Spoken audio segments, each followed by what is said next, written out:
All right. Hey, you got. It's Sorry, was that wrong? gonna be on my Take, blooper take reel. two. All right.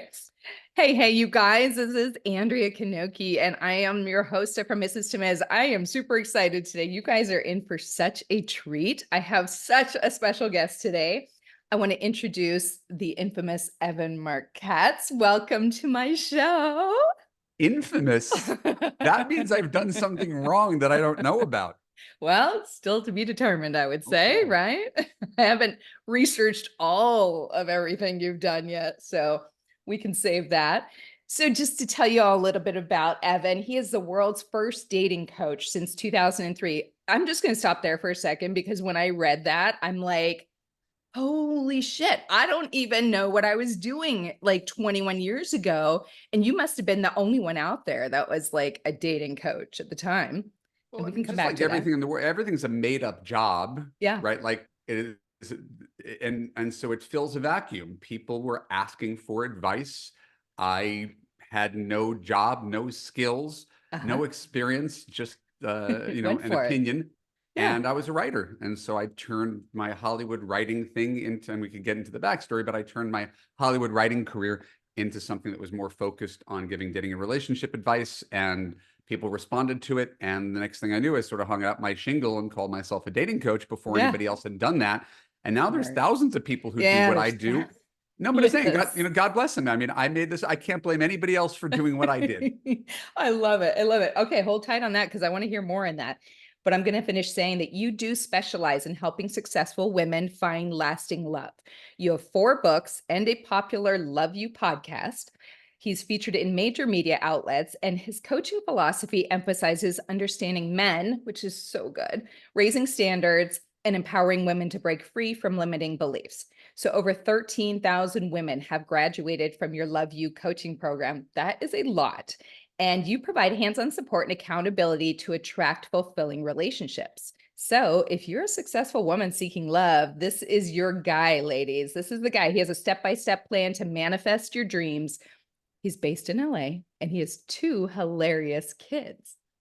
I Yeah, mean, no. jack of all trades right here, I'd say. Nah, I just feel like when my wife and I were when she was pregnant, we weren't pregnant. When she was pregnant, Yeah. we said we don't know what they're going to look like. We couldn't say whether they're going to be the smartest kids in the class, but if we have any say in it, they're going to be funny kids. Well, And you so succeeded then. that's the thing that we're really grateful for is they turned out the way we hoped. I love it because your introduction here did not say smart, amazing. It just says hilarious. So you figured Yeah. it out. I love it. All right, so let's dive in. I'm so excited to talk to you. So let's start at the beginning. You were kind of just filling me in because I couldn't wait to hear about you starting as a relationship coach in 2003. So how just tell us again how you fell into it and like how you just followed through on this career path for the last 20 plus years. Yeah, I mean, I think there's people who have dreams, and then there's people who stumble into things, Yeah. and I think I'm speaking to all the listeners. Is like Hmm. there's the, oh, I always wanted to be X, and it turned out that I didn't like it when I got there, or and so for me, I always wanted to be a comedy writer. Okay. That was the dream. And so when I was 19, I told you I'm 51. So in Hmm. 1994, I graduated college and went to Duke University. And when I left, I ripped up the LSAT scores. I was supposed to be a lawyer, Wow. and told my parents I wanted to move to LA to write for Friends because someone did. Why not me? And that's And that turned out well, the I'd deep-seated say. belief in my own abilities, that irrational man confidence. Yeah. And so I gave it the real college try. I spent my entire 20s doing it, and I had screenplays and sitcoms and agents and managers, and I won contests, and I went to film school. I did everything you could Oh my possibly do God. without making any money. And That's what so a lot of us are doing. when I turned 30, I was like, I don't want to be the 40-year-old guy Yeah. who is hoping that someone buys his screenplay. And I needed to pivot. And so when I started to put myself through film school, UCLA Film School, it was at the end of my screenwriting career. Uh, And I needed a job just to support myself. And I walked in, I was temping in a building, and in an adjacent office was a company called JDate. okay. It's for Jewish people. It's a Jewish online dating site. Of course And it is. so I was like, oh, I use that site. Here, if you have anything, I'll take it. Just desperate for a job. And so I got a Yeah. job doing customer service, getting yelled at by strangers on the phone. Okay. And I did that for like 9 months, getting yelled at by strangers on the phone. And at a certain point in my tenure getting yelled at by strangers on the phone, I realized I know more about online dating than anybody I'm talking to. And so I should probably write a book about it. And so Yeah. I wrote my first book in 2003. It was called I Yeah. Can't Believe I'm Buying This Book, A Common Sense Guide to Successful Internet Dating, because online dating was Perfect. embarrassing at the time. I Oh can't yeah. believe I'm buying this book made sense. I can't believe I'm posting this personal ad. Yeah. So online What dating was was even out there in 2003? um Match, maybe? uh Match, certainly JDate. I was Yeah. working there.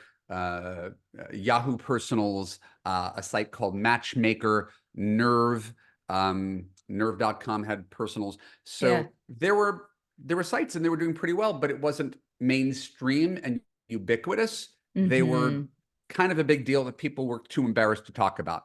So I Mm-hmm. kind of came out and I was like, here, I'll talk about it. Yeah. And no one had done that before.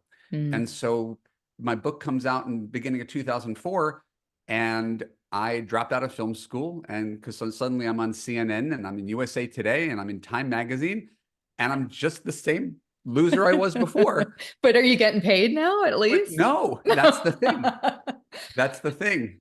Um, I I had a low level of fame before I had anything to sell. Yeah. So being on TV show and promoting a book, you're not making money off the book. If someone buys your book Mm. on Amazon, you're getting a quarter. Yes. So I had this book, and so I needed a business. And my business was writing people's online dating profiles. I started a website called Mm. ecyrano.com, e-cyrano.com. Oh, Like like Cyrano, as in the guy that would whisper in the ear like kind of Cyrano de thing. Bergerac, Cyrano. right? So I Gotcha. started eCyrano, and because of the TV and media exposure, eCyrano got bigger, and suddenly I couldn't do it all myself. And so I hired a bunch of freelance writers to write dating profiles for me. Wow. And so suddenly I have this business, and I'm not a businessman, I'm just a writer. Yeah. And I would write people's dating profiles, and they'd say, oh my God, it's so good. I'm getting all this attention. What do I do now? And I was like, well, what do you mean? What do you do now? You flirt. Yeah. I don't know how to flirt. Okay, well, let's log into match.com and look up the cute guy, and I'll show you how to flirt. And so that's where the dating coaching started. It was just necessity is the mother of invention. Wow. And dating profiles led to dating coaching, led to relationship coaching. And Hmm. suddenly, 5 years into this made up job, I realized 80% of the people turning to me were women. I didn't Yeah. ask for women. I was just a coach. I was helping men too. Yeah. It's men don't ask for help. They Mm. need help desperately. You Yes. know that. I know that. Yes. They don't ask for directions either. So, Right. So the yeah. stereotype happens to be true. 80% Yeah. of my clients were women, but I wasn't courting women. So I cut men off Mm. my mailing list in 2010 and Mm. focused all my energies on helping women. And that's when I went into a period of real productivity and churned out a whole bunch of products and programs. Why He Disappeared, Believe in Love, Finding the One Online, and eventually Love You, which is a program specifically to take women from where you are now, frustrated, confused, little lonely, unclear what to do differently to produce a different result, and Yeah. then walk you through an entire process to help you get lasting love.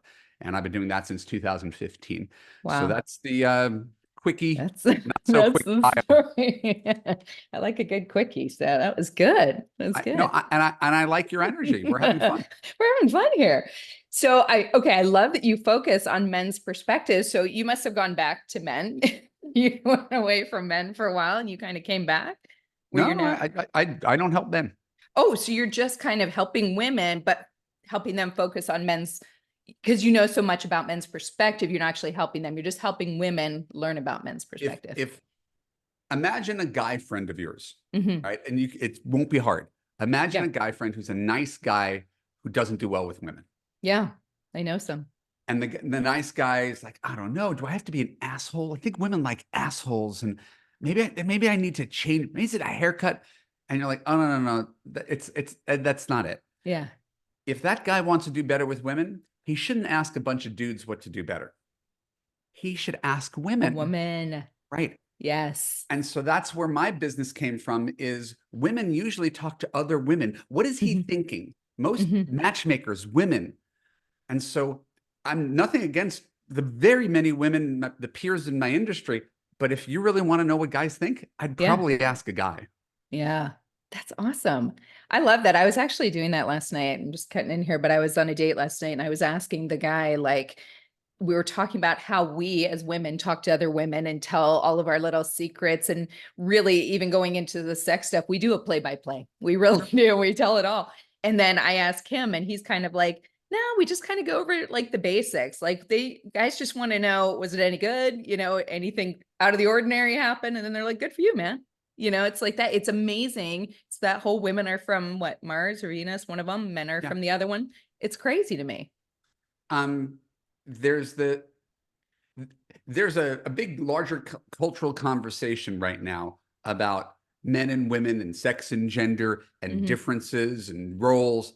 And I think we need to sometimes lean on stereotypes a little bit, not because Yeah.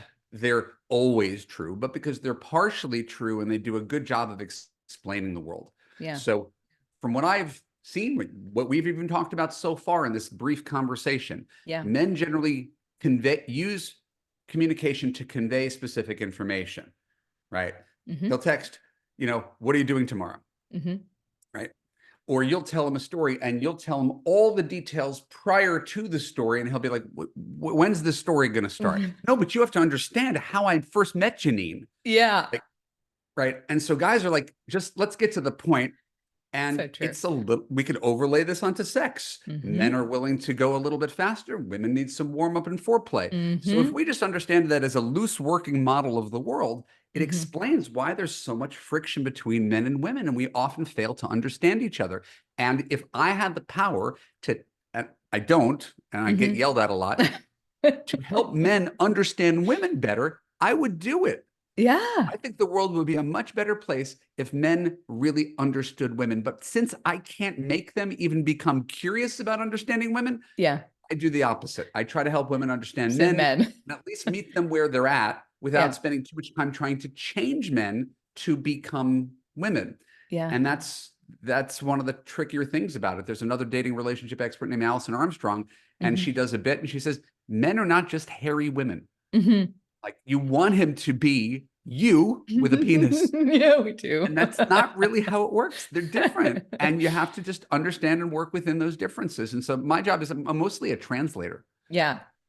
Interesting. Okay. So that kind of answered my question I was starting to ask, was that you do focus on understanding men's perspectives, thoughts, and desires. And I was going to ask, would you say that has helped you the most in order to achieve success when working with women to find lasting love? Is that the main thing that's helped you, you think? I think anything you do for a long period of time, Hmm. whatever your vocation, whatever you do professionally, if you put in your Malcolm Gladwell 10,000 hours, I hope you've gotten Hmm. better at it over time. So where I started as a 31-year-old guy, very different than where I am as a 51-year-old guy who's been Yeah. coaching for 20 years, married for 15. Yeah. And so talking to women and listening to women as their coach helped Hmm. me understand women better and help me Hmm. get married, Amazing. right? You become a Yeah. better husband when you listen to women. It'll be hard not to incorporate some of what you learn from your clients. So I've become Yeah. a better person and a better coach and a happily married man because of my work. Hmm. And in turn, having gone on 300 online dates before I got married and being married for, I can tell you what it's like to be single. I could tell you what it's like to be in a relationship. And I Yeah. don't claim to be, every guy, but I think I could speak to the needs of men in a way that a lot of men can't even speak for themselves. Hmm. Men don't always know what they're looking for. Men can't always explain themselves. So when you say, why are men so confusing? They're confused themselves. Yeah. I would agree with that for sure. So you just mentioned something I want to talk about is you got married at 30. You said what, you met her at 30. 35. Okay, 35, which is a little bit later for Mhm. some. I mean, it's not that crazy, but we were talking about before we started that you do have an 11-year-old child and you're 51, right? Right. I, I I told you my career, I was in no position to be anybody's husband or father when I was a Yeah. struggling writer in my 20s. My Yeah. career starts when I'm 31 years old. I have no money prior to that. I have nothing. I'm a poor writer dating online, prolifically looking for love, right? But I Yeah. had very little to offer in terms of stability or security. So I finally get my career underway. I'm dating, making all the mistakes in the world that everybody else makes, learning, Hmm. pivoting. And through the act of coaching other women, I finally choose my wife and we get married at I'm 35, she's 38. I'm her second marriage. And Okay. we immediately start going for kids, and there's complications, there's Yeah. miscarriages, there's chemical pregnancies, there's a fibroid surgery. My wife has kids at 41 and 42. Wow. So we end up with our little dream family. We were just Yeah, kind of late starters, but the good news is we were both really ready for that. We absolutely. weren't like my parents, two kids in their mid 20s, babies having babies, Yes, right? Like, yes. so That was me. I'd like to think we've provided more stability, but we're definitely the old parents. Most of our friends are younger than we are because they Yeah. got started in their early 30s and we got started in our late 30s. Yeah. But that's okay. It all worked out. So did All you good. meet her online, or you kind of like, what kind of practices did you put in to meet her? Did you kind of throw some of your specialties on her? Yes, my standard dating coach lines. No, one of the one of the things that when you're in this line of work is everything becomes material and everything becomes a lesson. Hmm. And so I wouldn't have met my wife online. And that's not an indictment of online dating. That's Hmm. an indictment of how we use online dating, Yeah. right? My Yeah. wife was 3 years older than I was. Hmm. A 34-year-old guy. I'm looking for women 27 to 34 if Yep. I want to have a family. I'm not Yep. looking for a woman 3 years older. She's 16 years of Catholic school. She's not looking for a Jewish guy. No. So we What were the on heck? Match.com at the same time. We wouldn't have And a met total each other at all. mismatch. And this is the point. This is online dating works fine. It's how we use it that's Yeah. the problem. And we put narrower and narrower blinders. We basically go online and try to look for the opposite sex version of ourselves. I have a master's degree. He needs a master's degree. I make Mm. six figures. He has to make six figures. I like hiking. He has to like hiking. So you're Yeah. basically looking for For you. you. And Yeah. that's usually not how love works if you know happy couples. Yeah, absolutely. That's amazing. I want to touch base on that a little bit later because I want to talk about the dating sites with you. So I read that you often urge women to raise their standards and like never settle for less. So in your opinion, what's the difference between compromising and settling? So that's a big can of worms. It's a I'm sure. challenging question because I'll say things and people's first reaction is he's telling me to settle. Mm, Right. But I'm yep. just going to use what we just talked about. Yeah. When I married my wife, who happens to be Catholic, Hmm. did I settle? No.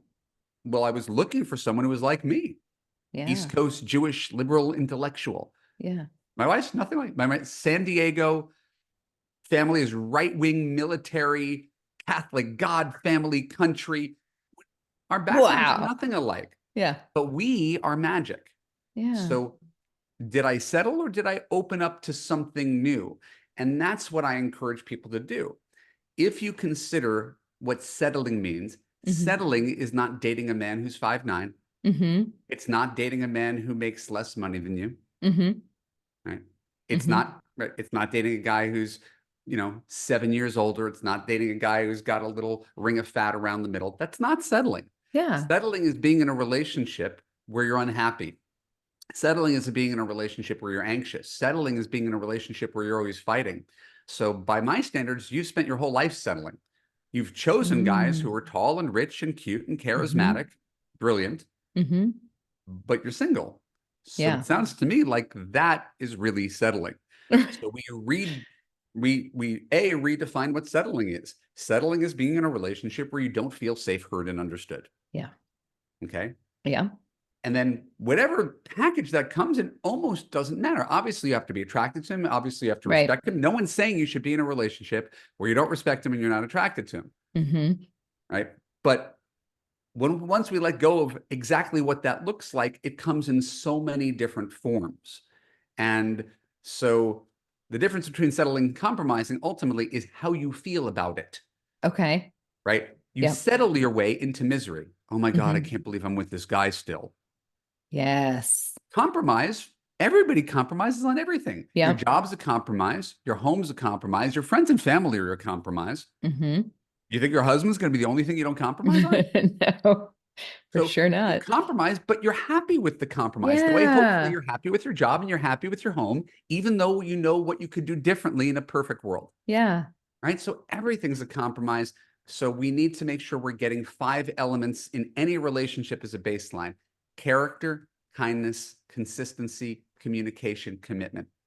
Because if Because he is a Nobel Prize winning porn star, hmm right, but you can't communicate with him, doesn't matter. who cares? Yeah. So that's where I fall in this thing. Is settling is really listening to your Yeah. feelings. And if you've been in bad relationships with impressive guys and you want so much to make it work and it's hmm not working, you're settling. You're settling. I love how you said that because I think a lot of times that's exactly how we feel like if because I'm a tall girl and I always have what I want, a taller guy. How And tall? then I'm five How tall are nine. you? I'm 5'9". Okay. So, and most guys on the dating sites round up. I pretty much know that. So if they have 5'10", they're probably 5'9", right? So I'm already going up. And then, every inch matters. So it just 1 or 2 inches. Right. Do you mind if we talk about that for a second? No, let's. Okay. So we're going to do something together. Okay. If you want to shut me down, you can shut me down. It's totally All cool. right. But I'll try not this is to. an important conversation I have with my clients relatively frequently. It Okay. may or may not make a difference for you. So Okay. when you're a 5'9" woman, you're on a dating site, and sort of regardless of whether guys lie about their age, and I'm granting you that they do. Sorry, their height. Yeah. What is it that you're looking for? What is the criteria you set for yourself as a Mhm. 5'9" woman? So, well, it's changed over the years. I mean, it used to be a little bit more shallow. It would be, okay, I want somebody tall. I want him to have, be tall, dark, and handsome. And I want all of those good things, right? But let's Works be out. specific. There's a height criteria you Oh, set. yeah. What is your height criteria? 6 foot. Okay. So 6 foot is hmm 3 inches taller than you. So you could wear heels and you could be at eye hmm level. Right? I Yes. got it. Right? Yes. Got it.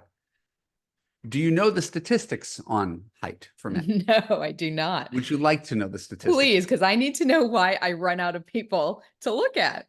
Well, it's really, really simple. Yeah. 14% of men are over 6 feet tall. 14. 14%. Shit, This is howdy. not me. That's why. Google it. I'm like, I didn't make this up. I I believe Googled it you. too. So 14% of men are 6 feet tall. Yeah. Less than 1% of men are over 6'3". Wow. Less So when than you 1%. so when you see a really tall guy, he's an anomaly. The average Yes. guy, right, the 50th Okay. percentile, 5'9". Wow. So before we talk about Andrea, Yes. whether he's cute, Yeah. whether he has hair, whether he has teeth, whether he has a sense of humor, whether he has a job, Yeah. much less how does he treat me, character, kindness, consistency. Before we talk about any of that, Yeah. you've lopped off 86% of men to start. That's And amazing. so then you say, why is it so hard to find someone? Well, Yeah. that's I've narrowed my dating that's pool point pretty one. quick. And that goes for anybody who has those beliefs. Yeah. If you want a guy who makes 6 figures, okay, that's 10% of men. 200,000, 5% of men. You want someone who's Jewish, 1.7% of men. Wow. Want a guy with a master's degree, 5%. Doctorate, 2%. So when we multiply all those things together, Yeah. Jewish, master's degree, 6 figures, 6 feet tall, congratulations. You're starting with 0.0001% of That's men. how I feel. Right. And I'm not surprised because when I have it, my filters set the way I want them. And then I'm going through, and I'll be honest, I'm not a big right swiper because it takes a lot, so I might do 50 left to get one right. And then real quick, it comes up and it says, we've given them all. And you're going to have to put your filter out. Great. So can we build on that? Yes, I got because 2 then I things. feel like I'm settling when I'm building out. So You're please not. tell me. Right. Yeah. And if you were settling, you'd be settling on me. Yeah. Right. But you'd be settling on me. Yeah. I'm the disappointing safety school you end up with. Doesn't seem so bad. A 5'9" guy who's got all this stuff in other areas. He just can't be Yeah. 6 feet tall. Yeah. And Right? not his problem. It's not his fault. It's Right? fine. And I don't Yeah. blame anybody who's like, Evan, I can't help it. I can't help what I'm attracted to. Mhm. But we could flip this whole thing around. Imagine the guy who's like, Evan, I can't help what I'm attracted to. I'm just not attracted to anybody who's my age. Yeah. She has to be 10 years younger. Otherwise, I'm not attracted. And you'd be like, wouldn't you be like, buddy, you're kind of limiting yourself. Totally. And I can't help it. I'm just attracted to women who look like Instagram models. If she's got an ounce of fat or cellulite, I just can't do it. Yeah. If you're giving advice to that guy, you'd be like, dummy, Yeah. expand your search to women your own age, maybe a couple years older, right? Yep. Believe it or not, you could be attracted to women who aren't exactly Instagram models, because most people aren't. Mm-hmm. It's the exact same thing in reverse, right? And Wow. if you were giving advice to some shallow guy who says, Evan, I can't help what I'm attracted to, that's Yeah. what you tell him. Yeah. No, absolutely. But I think the hard thing for me, just being specific about the height thing, is I do have long limbs, right? So I have very long fingers. I have long Mhm. legs. So I have gone out with guys that are a little bit shorter than me. Sitting at the bar, great. Laying down in bed, great. But you Right. stand up and all of a sudden I'm on this, and it feels I weird. got it. And Yeah. so let's take out the idea that, oh my God, he's too insecure. I've gone out with 6 foot tall women. Right? Yeah. Like if there's a guy who's insecure, then that's his issue, not yours. Yeah. But what if But it's me that's insecure about it? Because it right, feels funny to me. right. And this is what I mean about trying different things on for size. Mm, You're a parent. I'm a parent. I yeah. got a son who eats chicken nuggets. If the food has color, I like beige food, chicken nuggets and rice, everything beige and bland. I'm like, here, try this. No, I'm not going to like it. So I'm just Yeah. exhibit A of I tried something different. I went out with 300 people and I got very stuck in dating what I thought was my type. Yeah. And 300 dates in 10 years in, I had gotten nowhere. Mm, And it wasn't until I started to expand. yeah. So let's go back to, again, I know this is a long conversation, but I No, I really want love to get it. into this because it's so crucial, both Yeah. for you and for your listeners. Yes. You said, I might swipe left on 50 guys before I swipe right on one. Absolutely. Okay. I'm an intellectual snob. Hmm. Okay. I Okay. like Ivy League types. I Okay. own that. I coach them. They're my people. Okay. If you're an Ivy League university and you want to fill your freshman class, Uh-huh. do you know what percentage of people Ivy League universities take? No, tell me. Ballpark 10%. Wow. Okay. So you're Okay. Columbia, you're Cornell, you're Yeah. taking 10% of people. You're Harvard, you're taking 5%. Hmm. So you are, by that math, 5 times more selective than an Ivy League school.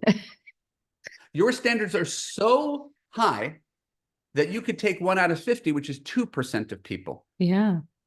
Okay. Yeah. And then you're wondering, why is it so hard? And I'm saying, Yeah.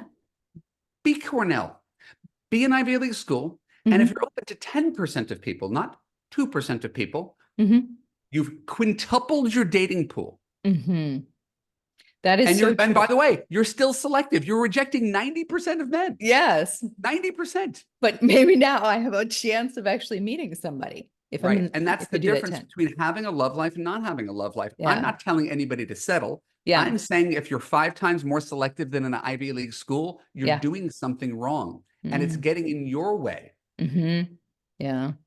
It would help if they did have somebody to help with their profiles, because that's the majority of it. I just get annoyed right I'm off the not bat. arguing with you. I'm not defending I'm like, men. what are you still wearing a mask for in your cover photo? Not defending men at all. Yeah. I were God and I could change men and change the way they date online and change their profiles, I would do it. I'm Yes. saying, given that I can't change men or your city or your age or your dating Yeah. app, I can't change any of it. Yes. The way to do better is actually to swipe left on 10% of men, Yeah. the 6s and 7s, Yes. and at least get start a dialogue with them. Because remember, I would have passed up my own wife online because I Yeah. was dating the way you were dating. This is the Yeah. point. I'm not a hip. Okay. I'm telling you, this is exactly what I did wrong when I was single. Yeah. So Right. you got to give it a chance. Is kind of what you're saying. So here's the last thought experiment before we move on to whatever topic you want to move on to. And this is the thing I do with my clients. If I were God, Mhm. and to be clear, I am not, and I don't think I am. Thank you for the clarification. I know it's important. Okay. But if I were God and I could say, Andrea, I have the power as all-knowing, omnipotent, and omniscient to hand you a husband. Mm-hmm. And you're going to take my Love You coaching course. And at the end of 6 months, he is going to appear on your doorstep in a big Federal Express box. Okay. And some guy is going to say, hey, sign here. Mm-hmm. And you let the guy in, and he's got a little Mr. Right t-shirt and a pink bow on his head. And this is your prize. And I guarantee you, because I'm God, this man is going to make you happy for the rest of your life. Okay. And I can't be wrong because I'm God. Right. Correct. How tall would the guy have to be the man who's going to make you happy for the rest of your life, for you to refuse the package and send him away. And you to say, God, I would rather be alone for the rest of my life than to be with this man. How tall would he have to be for you to send him away, knowing that you missed your chance at happiness? Well, I wouldn't, because you guaranteed I'm going to be happy. So yes. So I'll take love over height. So then what is the height that you would accept that husband in for you to be happy? Whatever height he comes in. Well, again, I'm giving you the freedom to set a limit. To say whatever I want. Well, this is just to move the needle as a thought experiment. Yeah. If I told you this man is going to make you happy for the rest of your life, would you be okay if he was 5'11"? Yes. What if he was 5'9"? Right. And again, I'm guaranteeing you're happy. Oh, that's right. Yes. Yes. So like, yes, you're attracted to him. Yes, you respect him. Yes, he treats you well. Yes, he makes you laugh. Yes, he supports you emotionally, financially. He's all the things. He just happens to be 5'9". And I'm speaking on behalf of the average man. Yeah. Yeah. I would take that. I would take that. Okay. So we play that game until you say, nope, I would rather be alone for the rest of my life than be with a 5'6" man. Yeah. And I'm not saying whether it's 5'6" or 5'7". It's up to you. Yeah. But what we've discovered is 6 feet is a made up number. It's getting in your way. And you could lower it to the point where, in the right circumstances with the right man, says the guy who's the Jewish atheist who married a Catholic woman, right? You'd be surprised at what you'd be willing to compromise on when you find someone special. That's such a good point. It really is. And you're right. I need to kind of broaden my horizons with that and think a little bit more openly. I am very, I do stay in that little box and I'm like, I'm just looking for this and this. And I barely then pull my filters out a little bit when it tells me there's nobody left. And that's when I start going 5'11". Can I ask you one more question? Yeah. I'm sorry to be a dating coach instead of being in a normal podcast this interview. Is great. I need it. This is my normal situation. I'm talking to women about these tweaks and blind spots. Yeah. Your marriage. Yes. Did you break up with him because he was too short? No. Of course not. No one has ever done that. Right. What did you break up with him for? Because I fell out of love. Be specific. We just didn't have, there was no feelings there. We were not, I was not attracted to him anymore in that way. We were like best friends. He was like a roommate. Okay. But he wasn't a bad guy. Not at all. Great guy. Got it. Okay. What do you think would have made him more attractive to you? Or there's nothing that he could have done to be more attractive to you? What was he lacking that you wanted him to have? I hate to say this, but a job. A job for a long period of time. Great. Yeah. So you lost respect for him. And with the loss of respect came a loss of attraction. And then the whole thing spiraled out. Resentment snuck in. Right. And that's perfectly reasonable. I would never judge you for that. Right. Yeah. You became the husband and wife in the relationship. And he became the nice guy, male roommate who you kind of took care of. Yeah. Okay. Exactly. So you need a man. Yeah. A man with opinions and ideas and ambition and the ability to take care of you, your family. Yeah. I need the safety, the protection, the provider. Okay. Somebody and like if you found that guy and he's 5'9", you would have zero problem with that. Because you know what was missing from the last relationship, and it wasn't height. No. And he was 5'10". He wasn't even that much. Yeah, but it wasn't the reason at all. It wasn't, oh my God, wearing heels with him, I feel awkward. Right. I just didn't. So we can say two things simultaneously. In a perfect world, on the dream wish list, of course, he's tall, he's rich, he's brilliant. Of course, everybody, I don't blame anybody for wanting that. Yeah. It's holding out for that is a fool's errand. Yeah.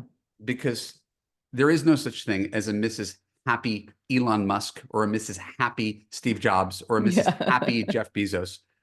Yeah. Right. No amount of brains, no amount of money. Those guys, their careers come first and you come second. Yep. So you need a guy who's got good work-life balance, right? Who knows how to treat a woman. Yeah. And unfortunately, I think what's happened too is because I am looking for that taller guy that has all of the bells and whistles, I end up finding myself in the relationship where they know that they are, a 9 or a 10, and Right. now they can get anybody they want, because if I really look at it and go, well, that pool for them, they know they're in that small little pool of people that are And available that are 6'3", 6'4". they make for terrible partners. Yeah. So one of the theories I have in Love You, and again, I'll float it by you. You could take it or leave it. I say that if we're looking at a combination of two things, chemistry and compatibility, you need a 7 in chemistry. Okay. Okay. Yeah. And you need a 10 in compatibility. Okay. I'd agree with that. Compatibility is, how do the puzzle pieces fit? Yeah. How do we get along? How do we support each other? How do we play our roles? How do we communicate? Right? You don't need to date yourself. You need someone that you get along with famously. You need the best friend, lover, partner in crime. So it's really, compatibility is not what do we have in common? Right? I'm 5'9", he's 5'9". I like salsa dancing. He likes salsa dancing. We both like horror movies. We both, eat Mexican food. That's not compatibility. Okay. Compatibility is, how does the system work? How do we work as a couple? That needs to be a 10, because that's what sustains you for the next 40 years. Yes. Chemistry is a 7. Yeah. Right?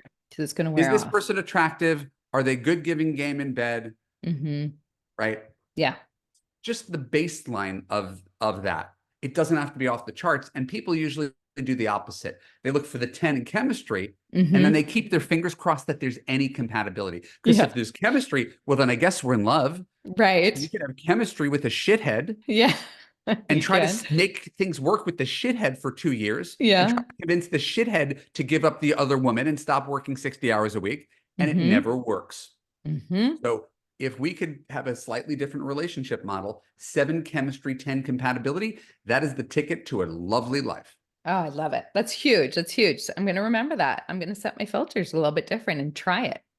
I'm going to do a little experiment. See what happens. It costs you nothing. You're right. The way it cost my son nothing to eat foods other than chicken nuggets. Yes. Just try it.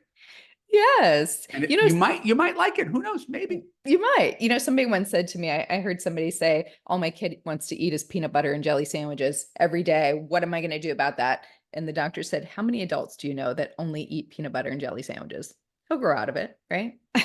Eventually. He will, but it would certainly help to continue to introduce him to new foods instead of just indulging his peanut butter habits. So you can keep dating however you've been dating. I'm trying to introduce a possibility of a new diet. And I like these silly metaphors that I do. Most women, I mean, here's another metaphor, are shopping in the junk food aisle of the supermarket.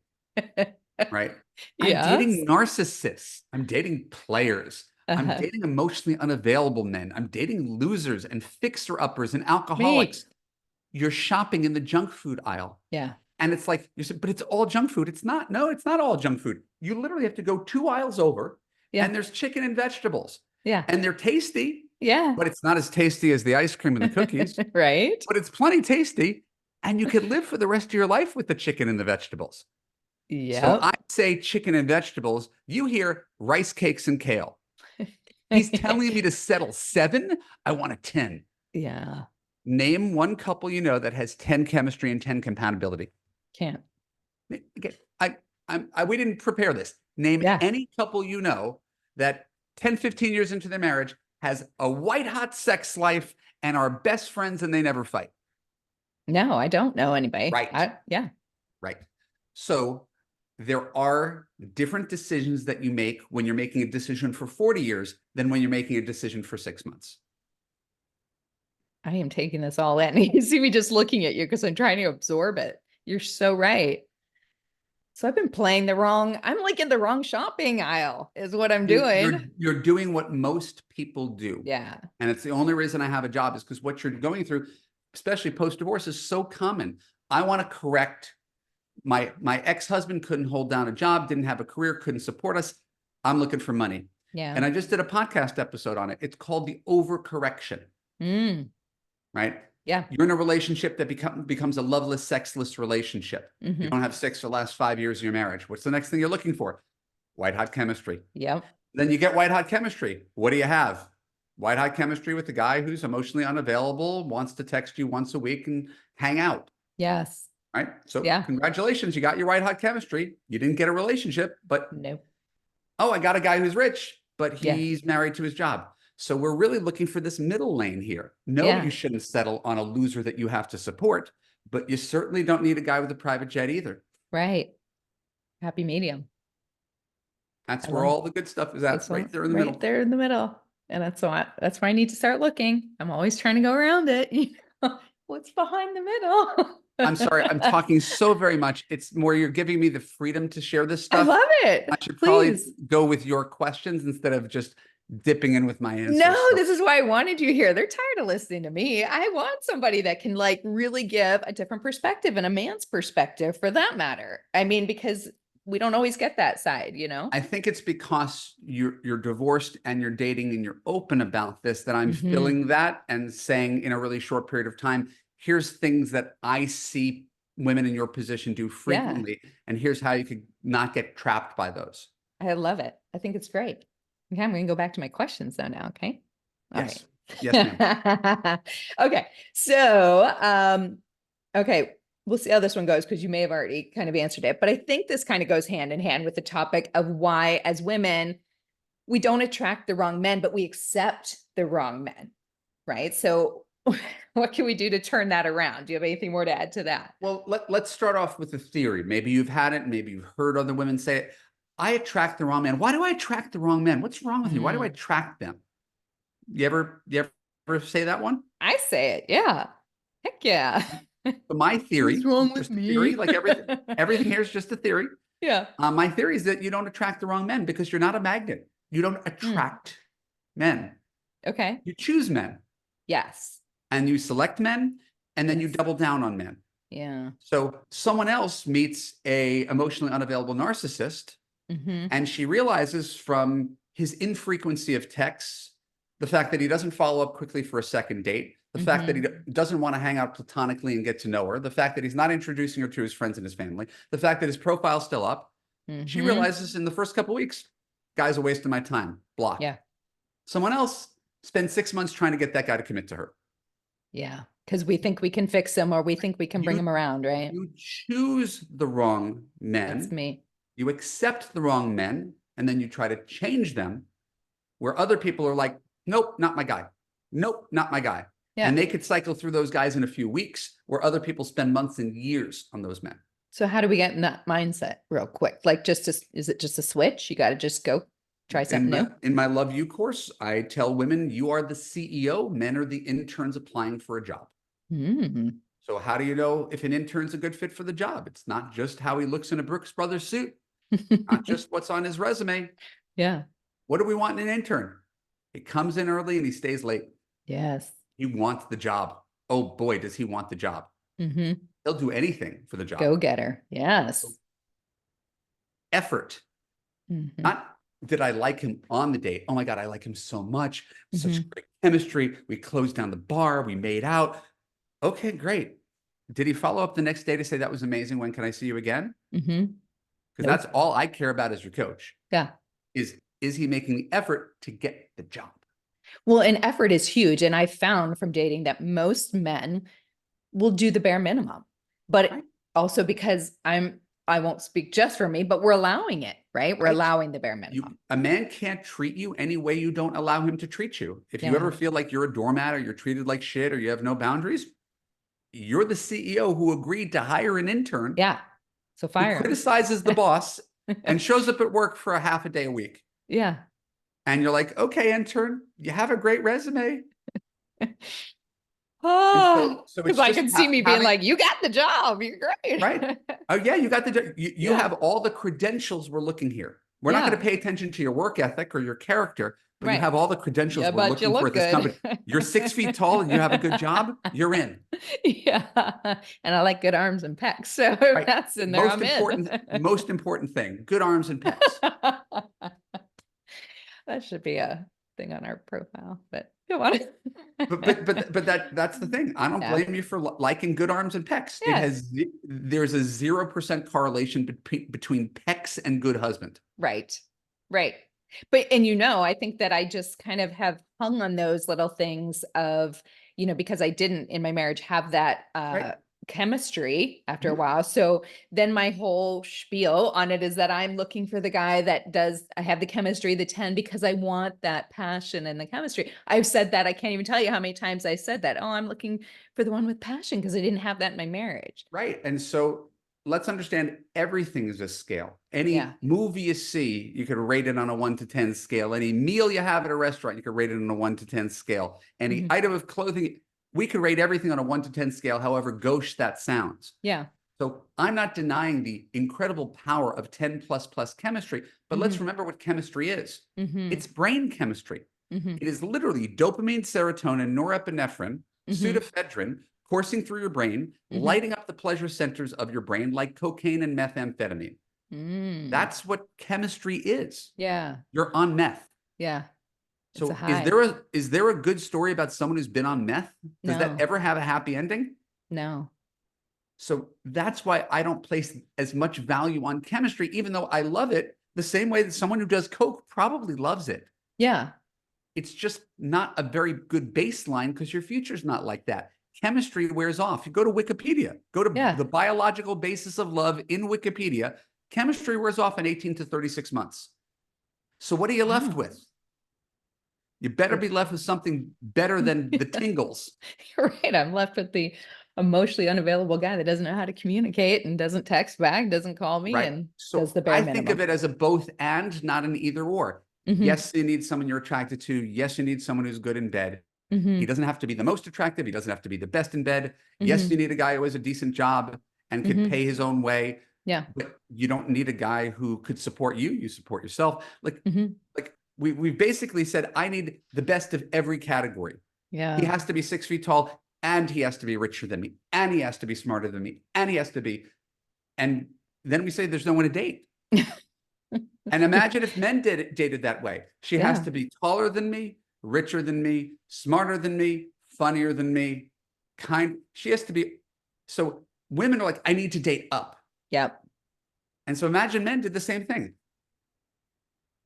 Where would that get us? Nowhere. Right? Everybody's looking for someone better. And again, I did that. This is the whole point.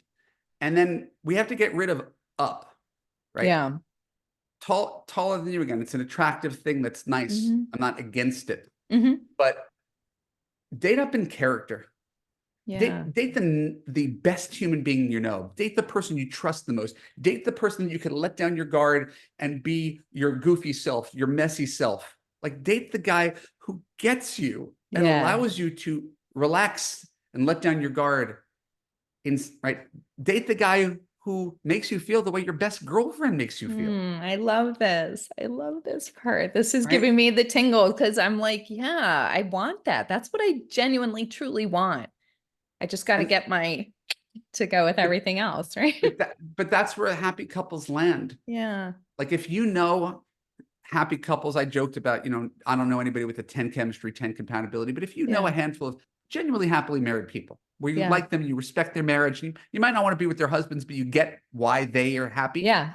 Yeah. Ask them about it. Yeah. Ask them, what is it about him? Because she's going to know he's a little balding, or he's a little heavy, or that he's not the most charismatic guy in the room. Yeah. And she'll probably tell you, he makes me breakfast on Sunday morning. Yeah. He rubs my feet after I was standing all day at work. Yeah.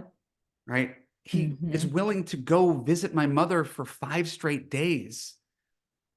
They'll tell you that. They will. I have a friend like that. Yes. And you can't see that in a Bumble profile. Yeah. Oh, that's so true.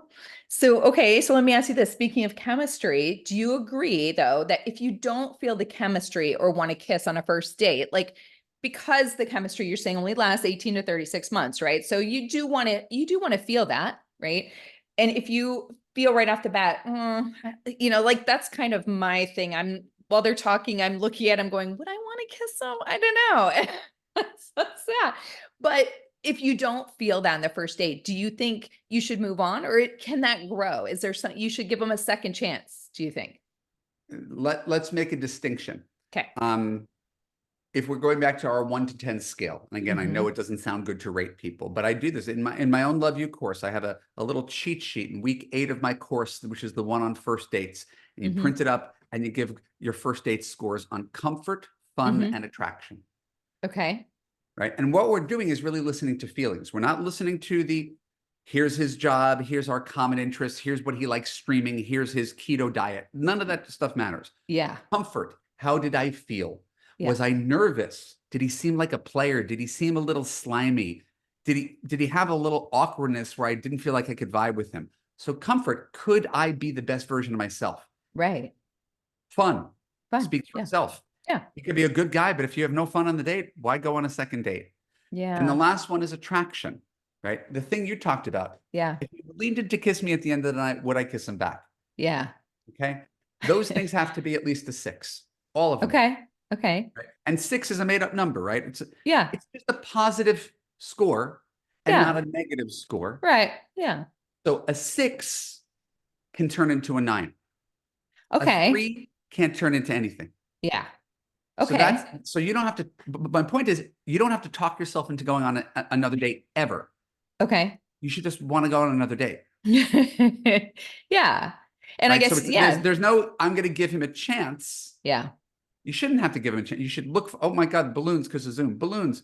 So you shouldn't give him a chance, Right. right? Duty dating. Right. Maybe if I go out with him 4 times, I will find that.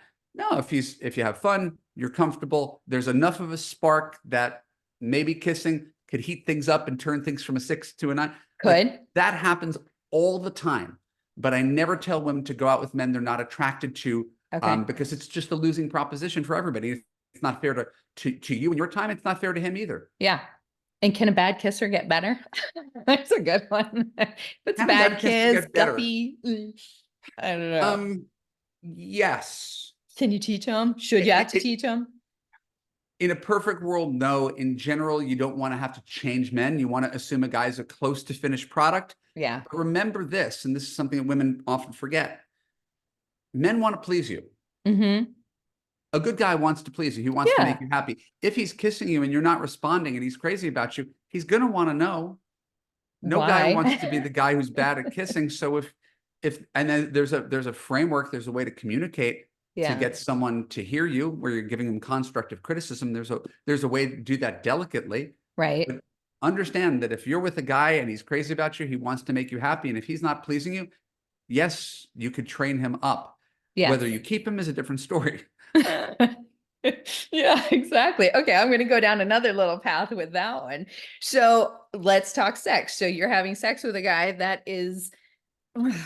I've never, I gotta say, never had sex with a guy, so I might not be the person to You answer might not be this. the one to ask. Okay, having sex with a woman Okay. that is just it's like it's just not there. It's not working, right? So you can be with somebody and it's just like starfish laying there, you just got nothing happening, right?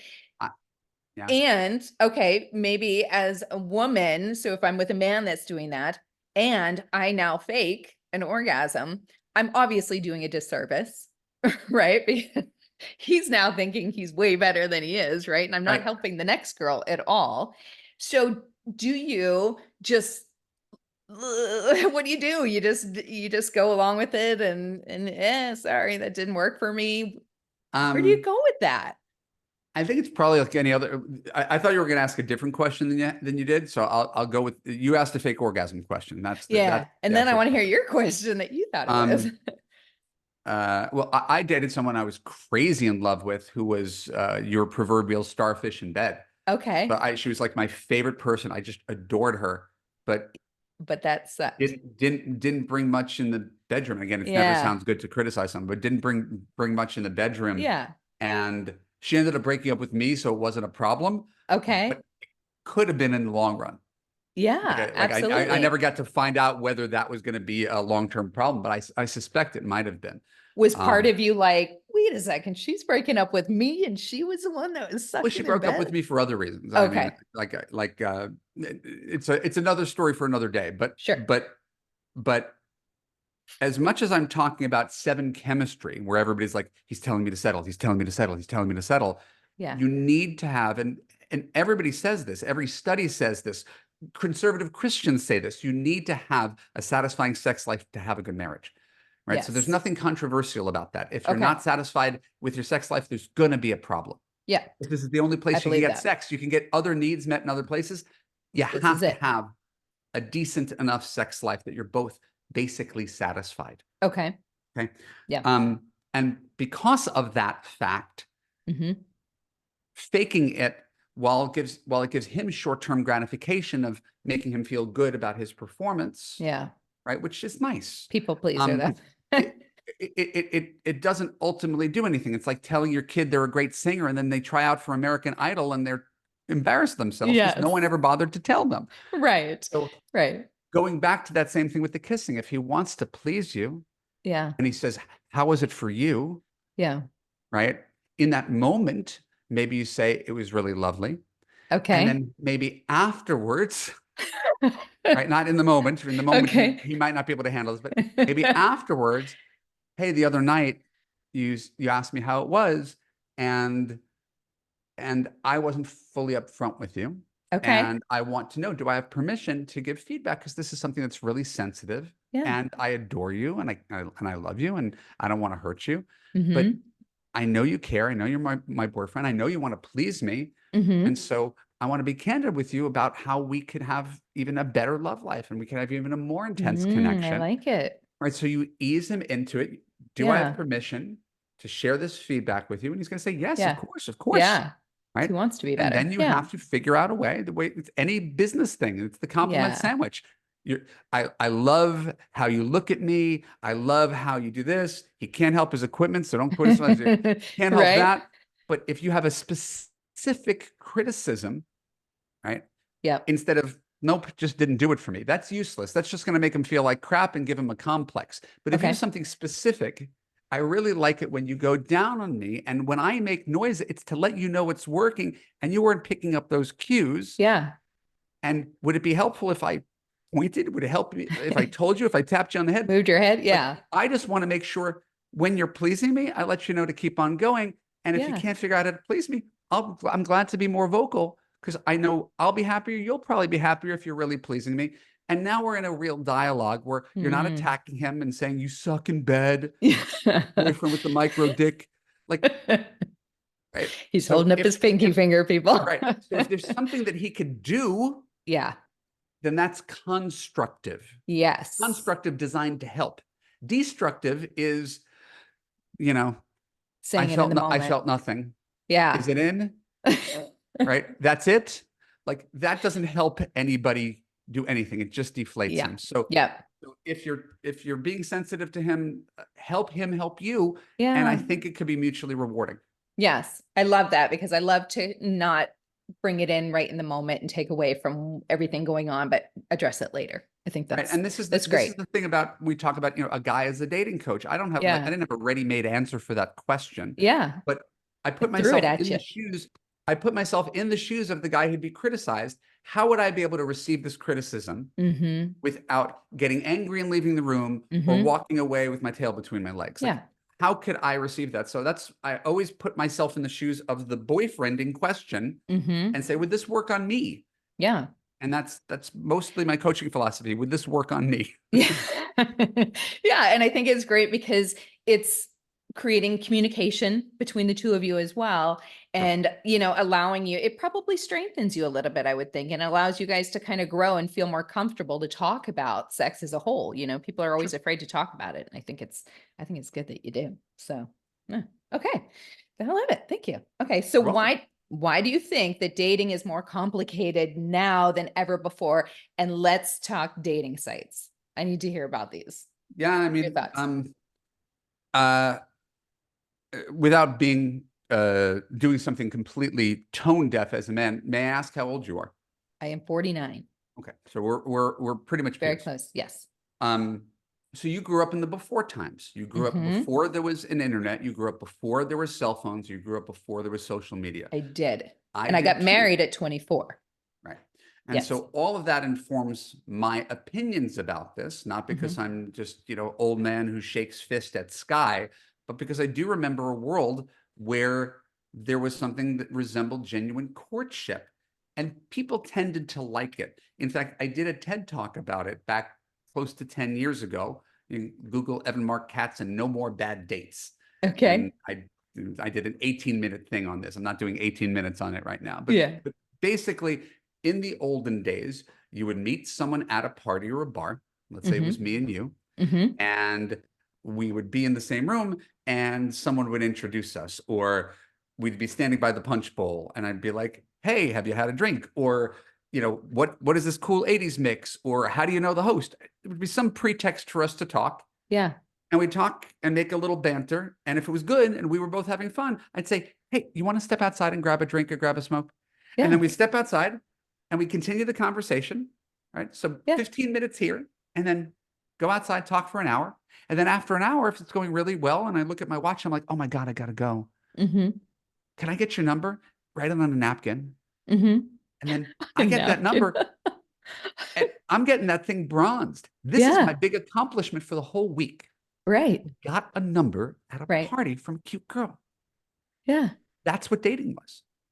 Right? Remember that. So, yeah. So simple, though. It seems so simple. Right. So my belief is people like that. Yes. And so how do we recreate that in the modern era? Tell me. That's my entire coaching philosophy goes back to that idea. So why is it harder than ever? It's because we've taken all connection out of dating. We've taken all humanity out of dating, and we've gamified dating. So think about the middle ground, right? The not the past 10 years, but the 10 years before that, when I was really prolific in dating, conventional online dating, match.com. What did you have? You had a dating profile. Yes. A lot of written words telling someone about you and about what you're looking for. Maybe OkCupid. There's a whole bunch of different questions. Okay. You'd respond to that long written profile. You'd write some emails through the dating site, right? About what was in the written profile. Right. You'd start a banter. This was the first 5 minutes of the cocktail party conversation. Yeah. If that cocktail party conversation was going well, right? Yeah. What I used to do when I was a single guy, I would leave match.com and then go to Gmail and continue the conversation outside the dating app. And that's me asking you, hey, you want to step outside for a drink? Okay. I'd leave match.com and I would go to Gmail and we just continue the conversation. And now you're talking to 10 guys on Match and 1 guy on Gmail. Right. Right. And it's fun. And this is not taking like months. This is just like a couple days. Yeah. Right? Yeah. Couple back and forth, back and forth, back and forth, back and forth, back and forth on Gmail. And then finally I'm like, hey, could I get your number? Same as in real life, but I earned your number. Yeah. Right? I put in time to get the number like I did at the party because I had a couple days on Match and a couple days on Gmail. So now when I ask for your number, it feels more organic and you're more comfortable. And now we talk on the phone and we talk on the phone for an hour. At the end of that hour-long conversation, I say, hey, you want to go out to drinks on Friday night? And it feels good because I've talked to you multiple times through multiple channels over the course of this 1 week, and there's an escalation process and it's moving fast. Right. I just tell people to do that now, even when no one else does it. So old school dating sites, that's the way I did it. And I had great success dating that way for many, many years before I met my wife. What did they do? They created dating apps and smartphones. And dating apps said, you know what? Match.com is just too deep. It's already shallow, but it's too deep. So let's remove any trace of depth from it. Let's remove the written profile. Let's remove the email component. So what do we do on Bumble and Hinge and Tinder? We look at photos. Pictures. There's 1 or 2 lines. Right? We swipe. We're not talking. We're swiping. Yep. And then we go straight from swiping to texting. Totally. And texting is the death of communication. Because as everybody who texts knows, you can't have a real conversation by text. Yeah. Right? 1 line, what's up? 2 hours later, not much. You.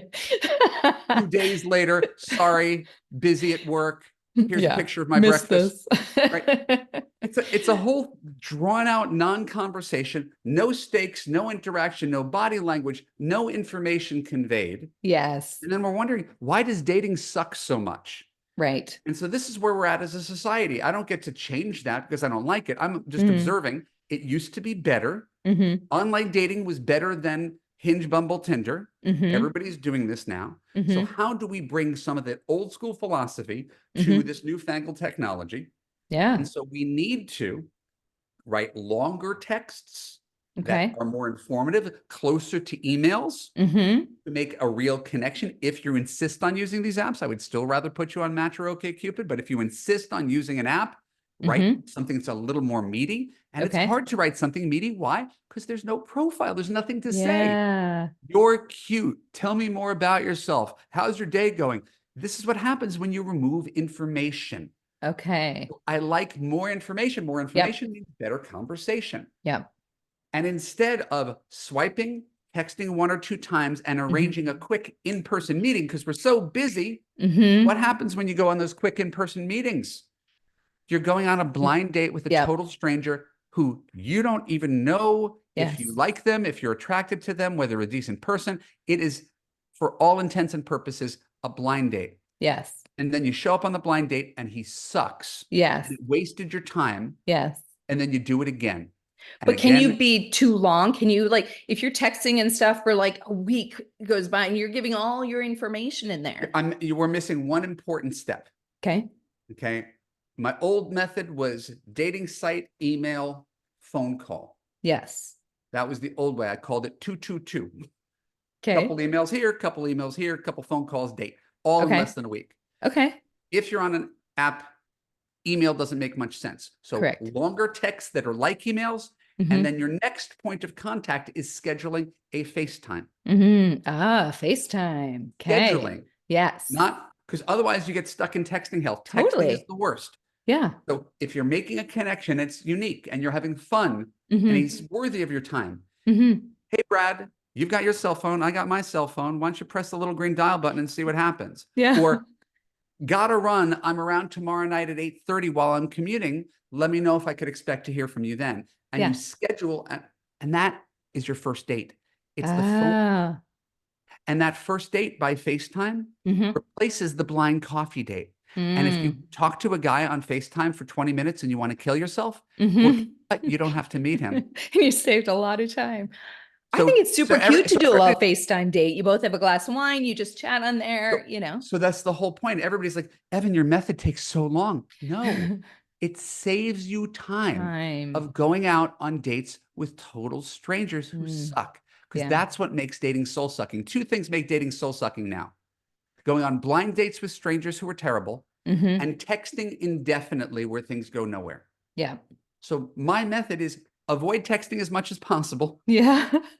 Right. And schedule the phone call in place of the coffee date. So when you finally do meet in person after the hour-long FaceTime, you could feel comfortable giving him a Saturday night for 3 hours and having a proper date, which people feel like it's still progressing. like. I love a proper date. Right. I love it. I'm trying to back into how do we get guys to give us proper dates? Because left to their own devices, you're right, they're going to do the least they can. And if I could swipe right, text you once and say, you're hot, come over with a bottle of wine, and you do, why do I have incentive to talk to you on the phone or take you out for drinks? So true. So women need to assert their boundaries and show men how to do better, because they're not going to do it on their own. Yeah. And what do you think about I think a lot are starting to do, if you do go into the date scenario, a coffee date, and then, or, maybe they'll just be like, hey, let's just meet, for coffee or breakfast or something. No. What do you think on that? Like, it should be a proper date, like a dinner, like nice. Yeah. Right. Make effort. So if a guy's like, hey, I'm around tomorrow at 2:30 at Starbucks at 3rd and Main. God, that's really sweet of you, Brad. So much effort. I tend to work during the workday, and I'm not a big coffee drinker, but I'm free on Friday night if you're available. Okay. So you redirect him. You don't make him feel like a cheap asshole, but you redirect him. Yeah. And see if he takes the bait. Is that what they're doing? Are they being a cheap asshole? Because is that? But it's a both and. Yeah. So we could assign all these negative connotations to men, but it's often not fair. If you're the woman, I'm writing about this next week in my Substack.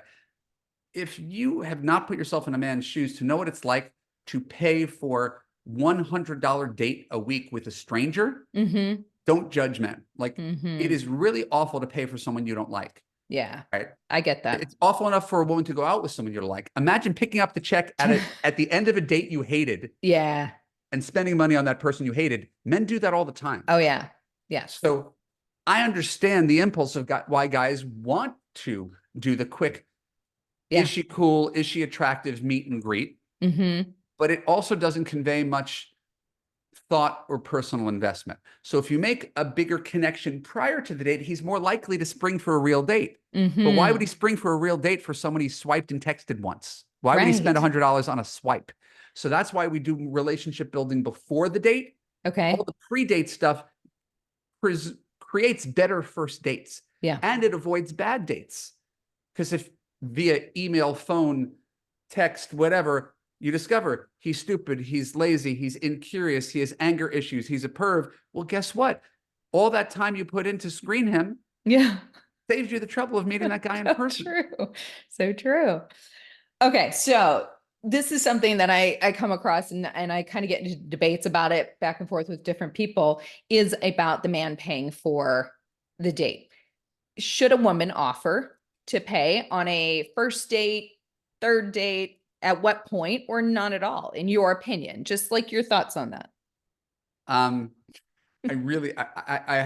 have a newsletter on Substack. It's called Lovesplaining. It's my new passion project. I started it last fall. We've got about 2,200 subscribers. Ooh, I like the name of it. And it's free. If you go to evanmarckatz.com/Substack. Next Substack. Friday, this podcast might come out before then, but Okay. I think on the 1st of March, this thing will be coming out, and Okay. it's a whole monster piece on who pays, to reduce it to a couple of bullet points. Okay. If I had my way, and I don't, I am not, I remember, not God, not in control of the world. Uh-huh. If I were coaching men, I'd say, dummy, pick up the check every time. Yeah. Is what I would say. Not because it's fair, yeah, but because it works. Okay. And ultimately, good coaching is not about right and wrong. It's about effective and ineffective. Yes. Right? If women make a big effing deal about the fact that you split the check, yeah, just pick up the check. it's not worth it. Yeah. Works. Right? So that's my advice to men. Okay. But if I were to advise women, yeah, I would say do the fake reach after, let the check sit for a second, do the fake reach, hope that he says, oh, no, I got this. Yes. Nice when he does. But if he doesn't, it's not a crime. Yeah. You're an adult woman. Yeah. You may make as much money as he does. Yeah. Right? Maybe you even initiated contact with him. Sure. And so we don't need to be so precious about our 20th century gender roles and chivalry. Chivalry is from a time where women didn't have jobs or money. Right. So of course men paid all the time. Of course. Now, 21st century, it's a very different story, but women still really love it when men pay. And I'm not going to single-handedly change that. Yeah. Yeah. So what men don't like in general is the assumption that we, because we have penises, are your ATMs. Yes. And that taking that for granted is not a good look. Yeah. So I like the fake reach. Yeah. I like being the guy who's like, no, I got this. Don't worry. Yeah. And if he lets you split the check, not the end of the world. Was the rest of the date fun? If so, there's another date. I remember my mom went out with a guy who let her split the check, and she's like, never seen this guy again. I was like, how was the rest of the date? Oh, he was great. So did she marry him? Yeah. So, no, but that's the thing is, we need to make allowances. There are guys who are didn't grow up with old school chivalry. Yes. There are guys who are easygoing beta guys who don't exactly know their role. They're not experienced. This guy's been married for years. Maybe things have changed. There's guys who are kind of California progressive and kind of like gender's just not even a thing anymore. And who cares about roles? And let's just go Dutch on everything. So there's a million variations on this. Yes. So again, if I'm giving advice to men, I think it's great when they pay. It saves a lot of trouble and confusion, but I wouldn't make it the hill that you die on. Okay.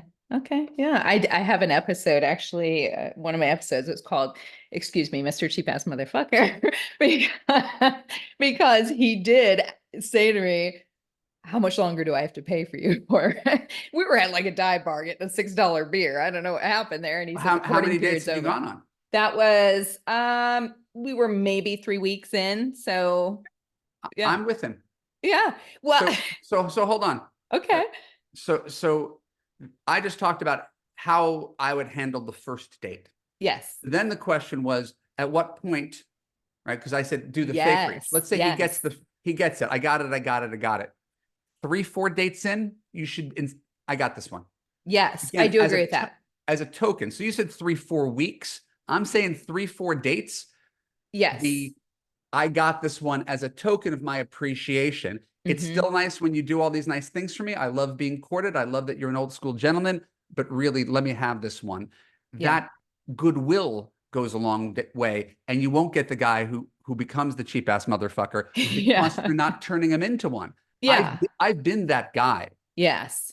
and I it's do not a think he good could have look. handled it differently. It was the way it was said, maybe. He I'm was saying, like, the courting but my period's point is, over. I try to play both sides of the Yeah. fence. I'm And that's not like fair. pro man, pro woman. I just try Yeah. to be fair. Yeah. And this is a way that we could keep some of that chivalry alive Yes. without taking it for granted. Yes. And an easy way to do it really is if a woman, doesn't necessarily feel like she should be paying, you can choose those things. Like if we go to dinners, he pays, but if we go to a little lunch, we're running up to Chipotle. I'm always like, hey, I got this. I got it. I got this. Oh, that's Because very it, generous of you to get the cheap thing. Well done. I know it satisfies the situation. He feels like I have now paid a little bit. I am the reach for it girl. I do that because I would hate to have Put to it pay for this way. everything. Remember earlier in our conversation that I said, if I could help men understand women, Yes. right? Yes. What a wonderful gift it would be to the world. Yeah. Not because I'm anybody special, but I've been on enough dates with women who told me how much I sucked. So I basically know what women like, right? Yeah. And so he calls, he makes plans on a Saturday night. He checks in with you during the week. He doesn't just disappear for a week. He confirms the day before the date. He tells you, he chooses a place that's close to your home so you don't have to drive for 45 minutes. He basically gives you the dress code for the night. Yeah. Right? Love that. He's a gentleman. He's polite to the waiter, to the maitre d'. He orders a glass of wine. It goes with the meal. He asks you questions about yourself. He listens to your answers. This was He my date follows last up night. with questions. Again, so I'm just saying, I've listened to women, and this is what women tell me is a good date. And that includes picking up the check at the end of the night. Yeah. It includes knowing of another place you could go to, a bar to walk to afterwards. It includes walking you back to your car or driving to your front door.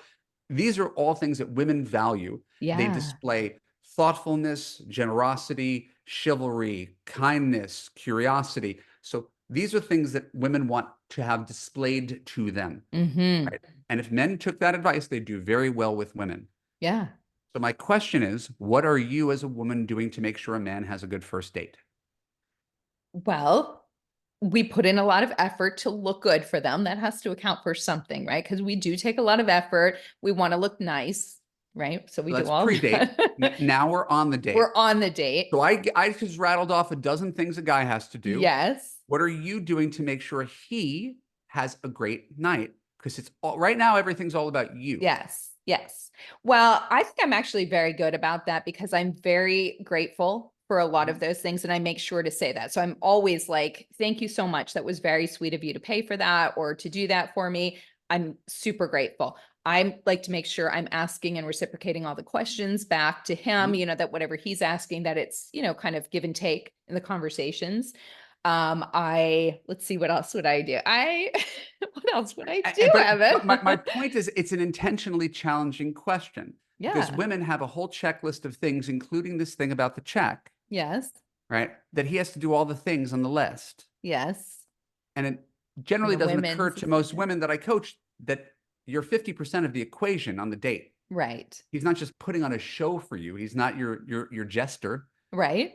So if he's putting on a show, you need to applaud. And so you hinted at that, right? I make him feel accepted. I let him know he's doing a good job. What a lovely restaurant.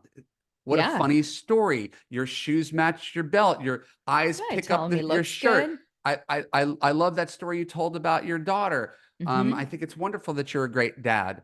Touch him on the hand, touch him on the knee. Give him all the validation that what he's doing is working. And that's literally all he's working for. If he's in his masculine, doing, trying to impress you in all the ways that women need to be impressed, you need to let them know it's working. Where most women's energy is, and again, I know this is a podcast as well as a visual medium, is kind of sitting back with their arms crossed. All right, what's wrong with this guy? Yeah. That's not me. Are you a loser? Are you a liar? Are you a player? Are you MAGA? Yeah. Were you vaccinated? Were you not vaccinated? Do you have money in your 401k? Are you estranged from your ex-wife? Are you serious about a relationship right now? All this stuff is going through her head. Yes. And that comes across on a date. I bet it We does. need to turn all that noise off Yeah. and make him feel good about all the little things he's doing for you. And now we have a really, really nice dynamic where he's trying really hard to impress you and you're letting him know it's well received. Yes. Okay. I do that. I do know I do that very well. So that's really good. I feel good. I feel confident about the one thing I feel confident about with my dating so far is that. Well, it's one of the ironies of being a male coach for women, going on podcasts that are mostly listened to women, and then listening to complaints about men. Because men are listening. We could complain about men. We could all be right. We could agree all the ways that men suck, but it doesn't change anything. Yeah. The only thing that changes is what do I do? What's within my control? And that's where the personal responsibility comes in. And that's who my clients are, women who want to take personal responsibility instead of men in my area all suck. All the men my age, every man on Bumble.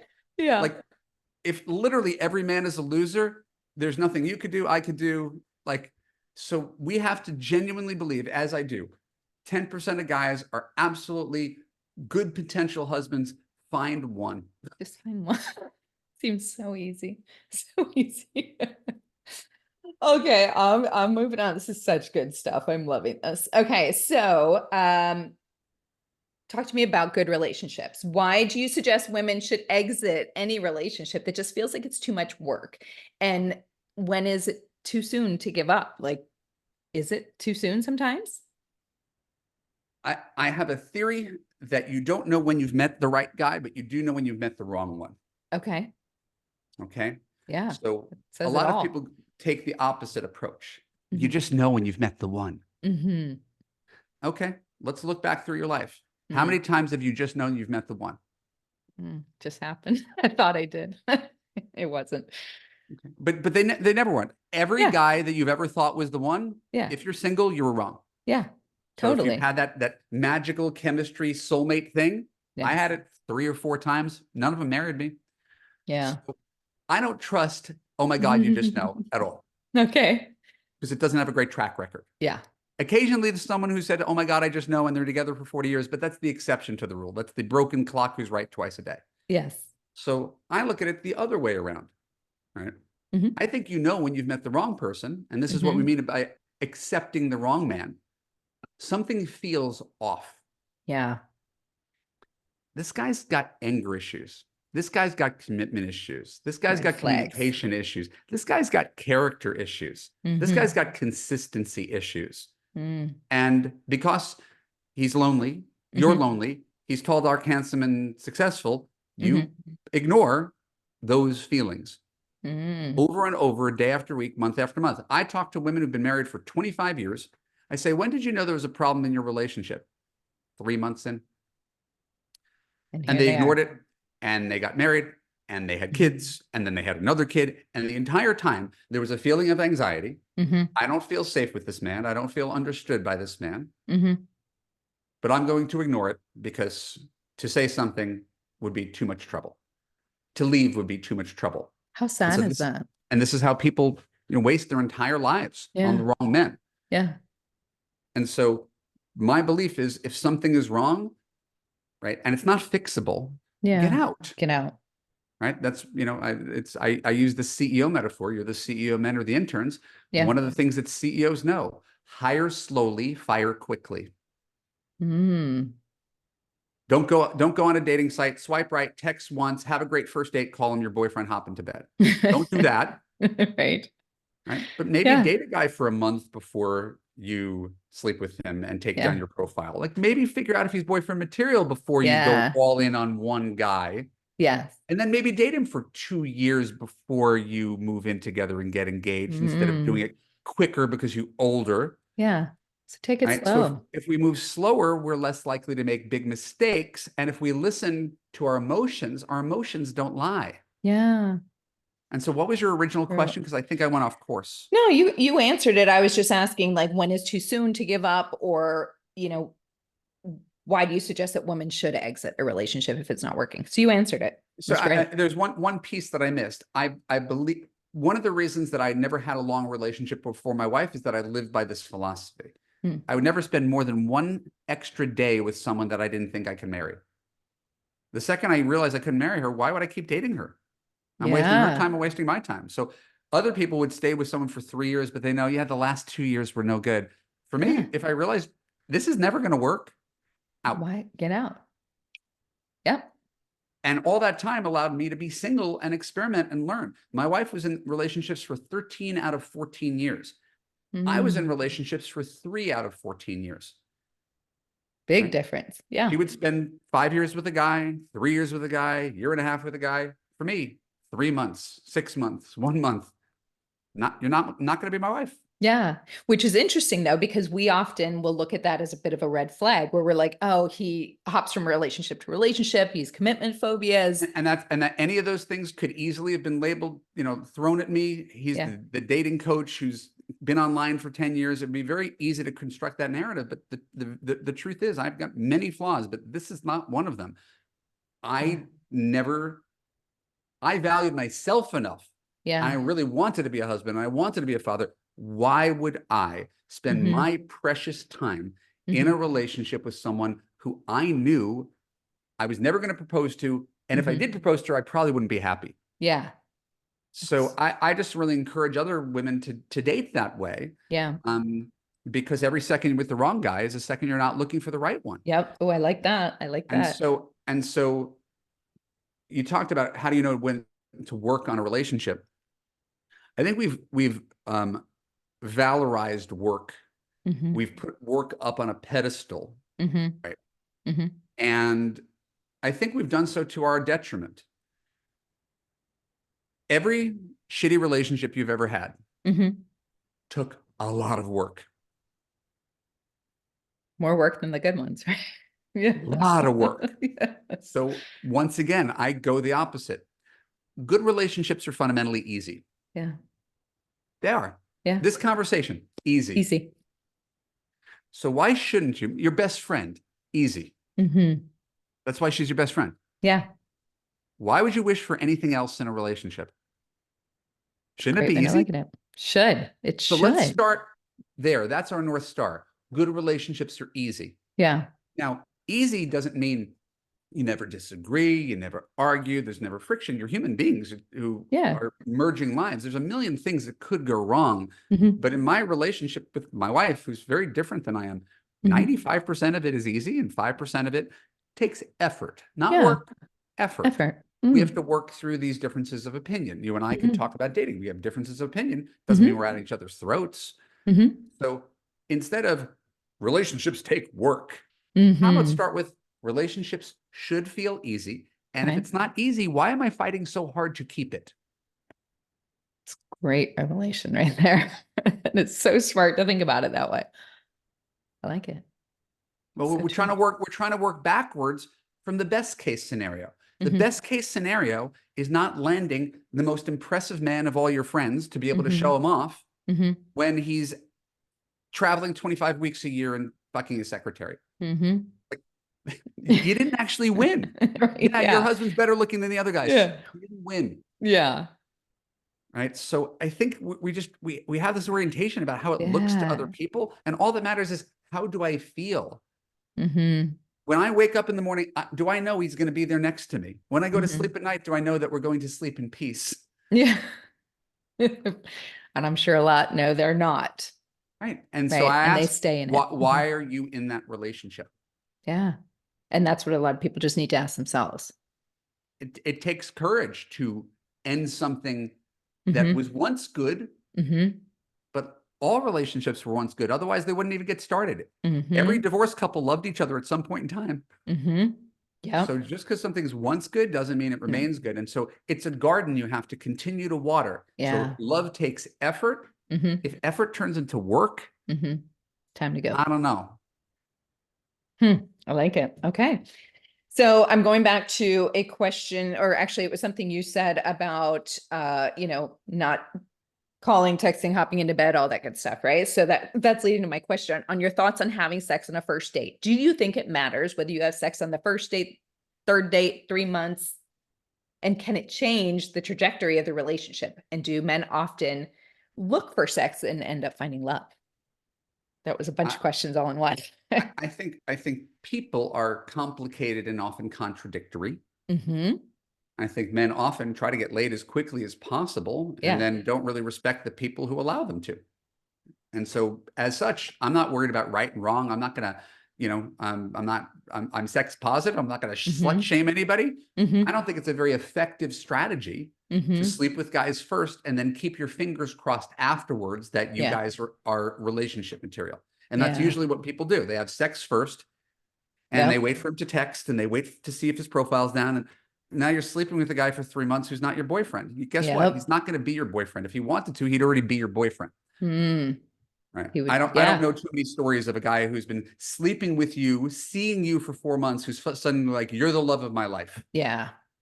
Right. Yep. So my Yep. philosophy, again, I'm glad to share whatever I've concluded after 20 years of doing this Uh-huh. is don't sleep with any man who's not your boyfriend.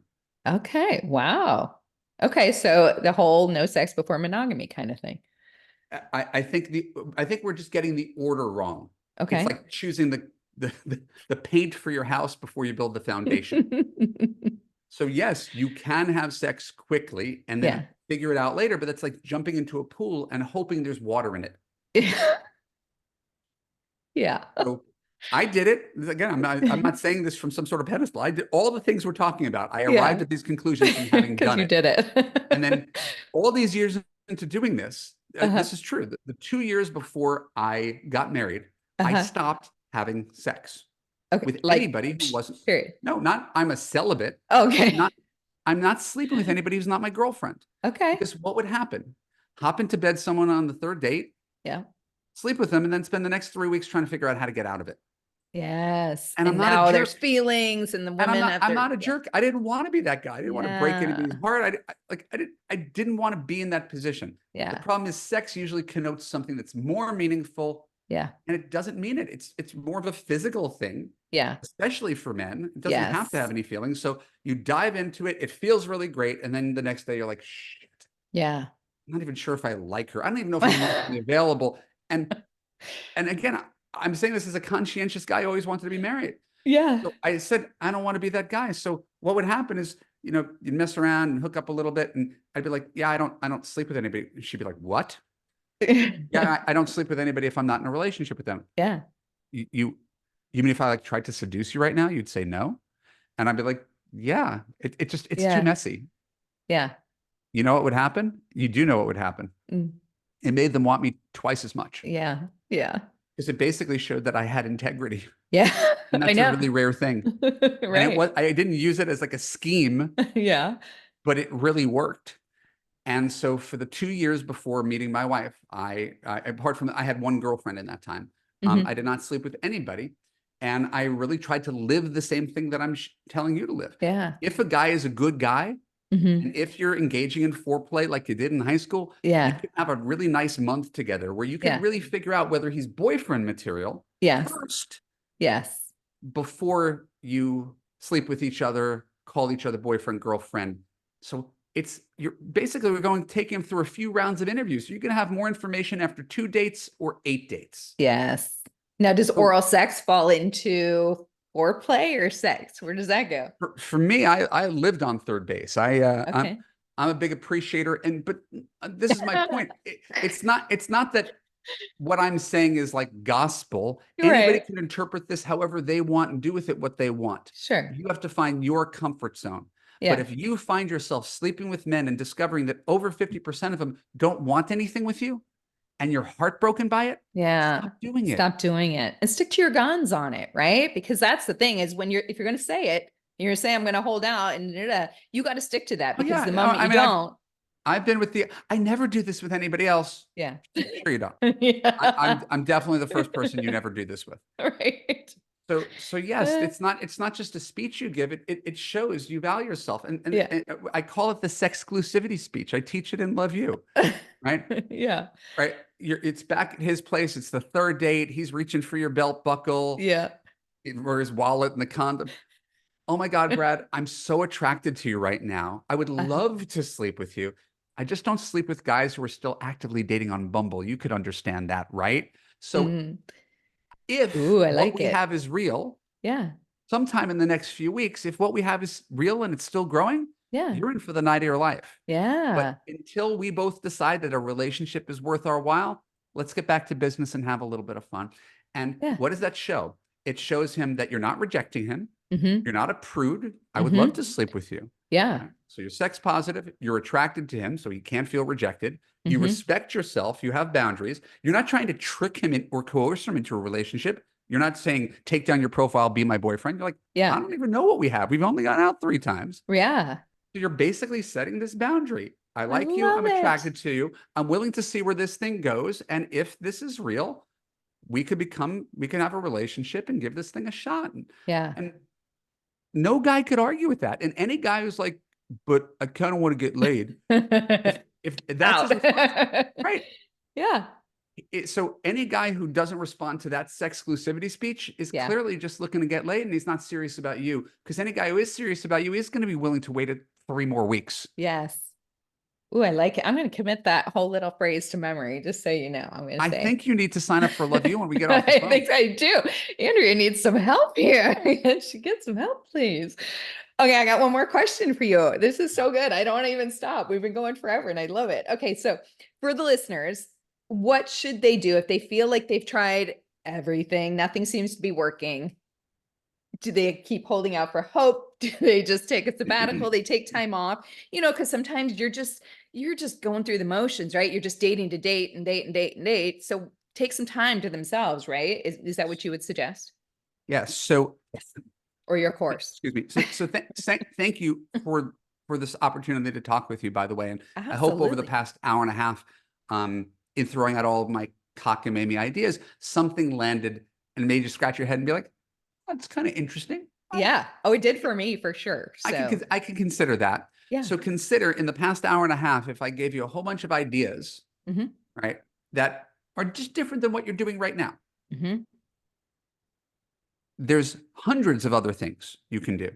So Yes. whenever someone says, I'm burnt out on dating, it's the definition of insanity. You're doing the same thing over and over and expecting different Same. results. Yeah. And you could take a little hiatus and Hmm. take a month off and Hmm. work on self-care and hang out with your girlfriends and take a bubble bath. And Hmm. you could do all that. And then you're going to go right back to the dating apps and you're going to do the same Same fucking thing. thing that you did Yes. before.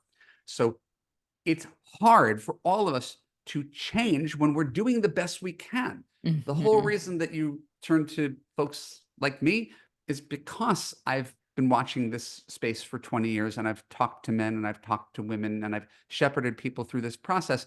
And if I gave you 5 pieces of advice today, my Love You course has 280 videos. It's a massive online curriculum that answers every single question you could possibly have.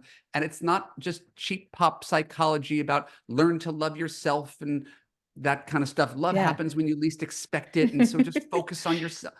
No, it's if he does X, I do Y. If I do Hmm. Y, he's going to do Z. It's really gaming this whole thing out because most people's behavior is pretty predictable when you get right down to it. Yeah. Yeah. Whew. This is so good. This is so good. I'm Thank really you. loving all of this. Thank you You're for very kind. coming on. Yeah, no, you've been great to talk to. Okay, I have a little game for you to play. You good? Yeah, Okay, it's just my little from Mrs. to Ms. this or that sure relationship thing. thing. I'll roll with it. Go with it. Okay, so I'm going to give you two things of this or that. There's going to be 10 questions. You just tell me whatever comes to mind first of what you like. This is a get to know Okay, Evan, sure. okay? I hope I don't do this wrong. No, there's no wrong answer. It's Okay. your answer. Number one, a romantic dinner at home or an adventurous date night out? Adventurous date night out. Oh, what would you do for an adventurous date night out? Do you have something Now I have crazy to come fun? up with an adventure. Um, Yeah. I used to be actually, it's different when you're married with kids and the kids kind of own your Yeah. time and things like that. But when I was single, I tended to be really good at planning dates because I, Yeah. kind of culturally literate. Back in the day, I would read LA Weekly and find out the new restaurant in Oh, town or that's the a good new art idea. gallery, or like, I was always Yeah. trying to find stuff that I like doing. And I Yeah. figured if I like doing it, other people would like doing it too. So I don't have Yeah. one in my back pocket, No, that's okay. That's a good but answer. my wife and I are both doers. Okay. Yeah. And activities are always a good idea, right? Something to have fun with. You're not just having to sit there staring at each But other. activities that allow you to have conversation. Movies are Okay. terrible dates. Concerts are Mm, terrible dates. Comedy yeah. clubs, terrible dates. Anything where you are watching something and you're not the main event, Yep. right? I'd Yeah. sooner go to a color me mine and drink and make pottery, Oh, because yeah. at least you're doing something and Something or like axe talking. throwing or something, mini I'm saying, but putt. you got to be able to talk on your date. Okay, that's good. Okay, number two, bubble bath for two or shower escapades? Bow, Shower chicka, bow, escapades. bow. Shower Shower escapades. escapades. Yeah. Okay, a one night stand with someone you've crushed on or a relationship with someone you're just feeling okay about. One night stands. Not even a hesitation on that one. Nobody has hesitated on that for that question so far. Not one person. Everybody's down for the one night stand. Future plans or present moments? Mm. The answer, unfortunately, is probably future plans, but I Mm-hmm. vow to be a better in the present moment person. Yeah, put the phone away and focus, right? Deep conversations or lighthearted banter? Man, this is where you get to see the inner dork. I like a good banter. Do you know the book The World According to Garp? Uh-huh. My favorite book, John Irving, Oh, okay. 1978 or so. Yeah. And in that book, he did a bit on why you can't be funny and serious at the same time. Why does it have to be either or? Either Why way. can't you be funny and serious? And Okay. so that's the hard part.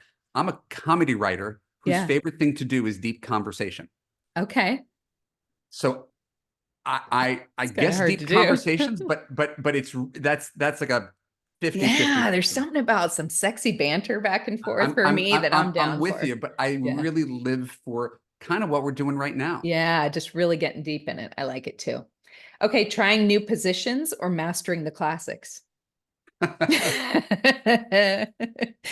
This is a get to know you. I think I'm a mastering the classics guy. Oh, Yeah, it's not that sexy, but my wife and I are very happy with okay. our vanilla with hot fudge. Oh, I like it. Then that's what matters. As long as it's good for her, it's good and good We're for good. you. You're good. Okay. So then this one goes with it. Slow and sensual or hot and wild? Hot and wild. Yeah, I like that. I do like slow and sensual once in a while. I'm a kiss with your eyes open kind of girl. I'm with you. I get, All I for get it. a lot of flack on that. Guy in Bachelor got a lot of flack for that, but I like it. All right. Number 8, texting throughout the day or saving it all for face-to-face conversations. Saving it all for face-to-face conversations. Yeah. I'm really down on texting as a form of communication. Yeah. Tone is hard with it too. Slow dancing in the living room or spontaneous dance moves in the kitchen. Spontaneous dance move in the kitchen. Hot, hot, hot. Okay. Last one, whispered sweet nothings or bold declarations of desire. Whispered sweet nothings. Oh, I think you're the first one to say that. I like that. It's so cute and intimate, right? It's also honestly more realistic. If you've Yeah. been married for 15 years and you're doing bold declarations like you're in a teenage romantic comedy with What's a the one when he has? boombox, Yes, it, that's what I was it's saying. I'm a words of affirmation guy. Yeah, I could write you a Valentine's Day card that makes you cry, but for the most part, it's the day-to-day yeah, things that really that pay means off more than something. anything. And by the way, beware of the guy who's the Mm, big bold proclamation, because anybody could do that. Anybody could yes. buy you the tennis bracelet. Anybody could whisk you off on a nice vacation. How is he treating you in between those things? That's a good point. That's a really good point. So your words of affirmation guy. That's your love language. It is. Oh, nice. Nice. I think it's important for people to know that. Mine is physical touch, and I dated a guy that was his least, and it made it very difficult, and I didn't understand, I felt rejection Yeah. and constant disappointment because I would walk past him and I'm like, "Oh, he's not like touching my ass or something, and then I had to really, once I read about it and came to terms with it, I'm like, he just doesn't think about it Yeah. because it's not important. So I think it's important to know that stuff. Oh my God, Evan, this was so amazing. Thank you so much for joining me today. This was great. Tell people where they can find you, please. Um, sure, it's my pleasure. My name is Evan Marc Katz. I'm a dating coach for smart, successful women who have everything but the guy. I am everywhere on the internet, I think. I have Hmm. a, I a found Love you. You podcast. I'm on YouTube. I'm on Instagram at realevanmarckatz.com. Amazing. TikTok, Facebook, the whole thing. Um, if you go to my website, I have a gift for you that I Uh-huh. made specifically for your readers. If you go to What? evanmarckatz.com/Andrea, Oh, I love it. Andrea, I will give all of your readers the 7 massive mistakes you're making in dating. Some of the kind of stuff we talked about today, Yeah. things that you might be doing wrong that you don't exactly know you're doing wrong, Yeah. because you haven't considered it from a guy's perspective. And so it's a 25-page PDF, and hopefully it's got a few good ideas. And I'll Oh my send you gosh. free dating advice in your inbox until you find the relationship you deserve. And if you are really serious about love and you listen to this conversation and you're like, I need someone like me holding my hand through this process, my Love You course, you can go to evanmarckatz.com/apply and put Oh, your name in amazing. and watch a video and fill out an application, and we'll talk on the Yeah. phone for an hour and we'll deal with that later. But enough about That's me. You are awesome. wonderful. You're such a great conversationalist. I'm so grateful to Thank be you. here. I really enjoyed this, probably even more than you did. Oh, I love it. I enjoyed it a lot. I got a lot to learn myself. See, I just brought you on so you could coach me all the whole time, you know. And I hope you're coining those phrases. What are the ones you use? Guy something. You said Gaius or in your Gaiatus.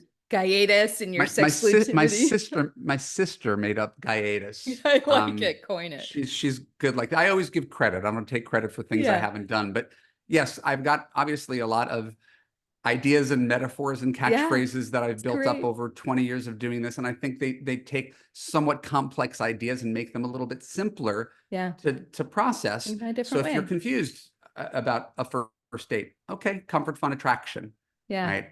Long-term relationship. Am I not feeling safe? Am I not feeling heard? Am I not feeling understood? If I don't feel safe, heard, and understood, what am I still doing here? I love it. It's awesome. Thank you so much. Once again, I'm going to have all of your information listed in the description box when the episode comes out. And so you guys can follow him and go get that PDF he's talking about. It's free. It's a wonderful gift for them to learn everything they need to know. So that's awesome. You can find me on info@frommisstomiz.net if you want to email me. And my website is the same. And you can find me on Instagram, TikTok. There's videos now on YouTube. So go check those out. Thank you once again, Evan. I love it. And we'll talk to everybody later. Bye.